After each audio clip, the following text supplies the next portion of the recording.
ನಮ್ಮ ಶಿವಮೊಗ್ಗದಲ್ಲಿ ಚಂದನ್ ಅಂಥೇಳಿ ನಮ್ಮ ಹಿಂದೂ ಜಾಗರಣ ವೇದಿಕೆಯ ಒಬ್ಬ ಕಾರ್ಯಕರ್ತ, ಹಿಂದೂ ಅಭಿಮಾನಿ ಮತ್ತು ಸ್ಟೂಡೆಂಟು ಕೂಡ ಹೌದು, ಲಾ ಪ್ರಾಕ್ಟೀಸ್ ಮಾಡ್ತಾ ಇರೋಂಥ ಒಬ್ಬ ವಿದ್ಯಾರ್ಥಿ. ನಿನ್ನೆ ಅವರ ಡಿ ಪಿಯಲ್ಲಿ ಸಾವರ್ಕರ್ ಅವರ ಒಂದು ಮಾತುಗಳನ್ನು ಒಂದು ಸ್ಟೇಟಸ್ಗೆ ಡಿ ಪಿಯಾಗಿ ಹಾಕಿದ್ದಾರೆ. ಅದು ವಿರುದ್ಧ ಒಬ್ಬ ಶೇಖ್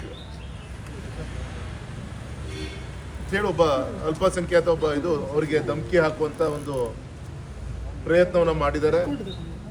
ಎಲ್ಲೋ ಒಂದು ಕಡೆಗೆ ಈ ರೀತಿಯಂಥ ಘಟನೆಗಳು ಪದೇ ಪದೇ ಪದೇ ಪದೇ ನಮ್ಮ ರಾಜ್ಯದಲ್ಲಿ ಆಗ್ತಾ ಇದೆ. ಇದಕ್ಕೆ ಕಾರಣ ವಿಧಾನಸಭೆಯಲ್ಲಿ ಪಾಕಿಸ್ತಾನಕ್ಕೆ ಜೈವಾಗ್ಲಿ ಅಂತೇಳಿ ಘೋಷಣೆ ಹಾಕಿದಂಥವ್ರಿಗೂ ಕೂಡ ರಕ್ಷಣೆ ಸಿಗ್ತಾ ಇದೆ. ಈ ಒಂದು ಧರ್ಮಸ್ಥಳದ ಒಂದು ಘಟನೆಯಲ್ಲಿ ಚಿನ್ನಯ್ಯ ಅಂತೇಳಿ ಅಬ್ಸ್ಕ್ಯಾಂಡ್ ಆದರೂ ಕೂಡ ಇವತ್ತಿನವ್ರು ಕೂಡ ಇವ್ರ ಯೋಗ್ಯತೆಗೆ ಅರೆಸ್ಟ್ ಮಾಡೋಕ್ಕಾಗಿಲ್ಲ. ಈ ರೀತಿಯಂಥ ದೇಶ ವಿರೋಧಿಗಳಿಗೆ ಎಲ್ಲೋ ಒಂದು ಕಡೆಗೆ ರಕ್ಷಣೆ ಸಿಗುವಂಥ ಒಂದು ಮನಸ್ಥಿತಿ ಹೆಚ್ಚಾಗ್ತಿರೋದ್ರಿಂದ, ಮತ್ತು ನಿನ್ನೆ ನೀವು ನೋಡಿದ್ದೀರಿ ಜೈಲಲ್ಲೂ ಕೂಡ ಯಾವ ರೀತಿಯಂಥ ಕುಣಿತ ಇದೆಲ್ಲದೂ ಕೂಡ ನೋಡಿದ್ದೀರಿ.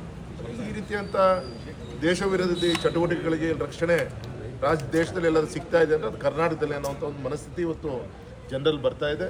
ಅದರ ಒಂದು ಪ್ರತಿಫಲ ನಿನ್ನೆ ನಮ್ಮ ಚಂದನ್ ಅಂತೇಳಿ ಒಬ್ಬ ಕಾರ್ಯಕರ್ತನ ಒಂದು ಸಾವರ್ಕರ್ ವಿಚಾರದಲ್ಲಿ ಒಬ್ಬ ದೇಶ ಕಟ್ಟಂಥ ಸ್ವಾತಂತ್ರ್ಯಕ್ಕೋಸ್ಕರ ಜೀವನವನ್ನು ಮುಟ್ಪಾಗಿಟ್ಟಂಥ ಪುಣ್ಯಾತ್ಮನ ಒಂದು ಹೇಳಿಕೆ ವಿರುದ್ಧ ಈ ರೀತಿಯಂಥ ಒಂದು ಅವನಿಗೆ ಧಮಕಿ ಹಾಕುವಂಥ ಪ್ರಯತ್ನ ಮಾಡ್ತಾರೆ ಅಂದರೆ ಇಂಥವ್ರು ಒಳ ಹಾಕಬೇಕು ಅಂತ ನಾನು ಸರ್ಕಾರಕ್ಕೆ ಒತ್ತಾಯನ ಮಾಡ್ತೀನಿ ಸರ್.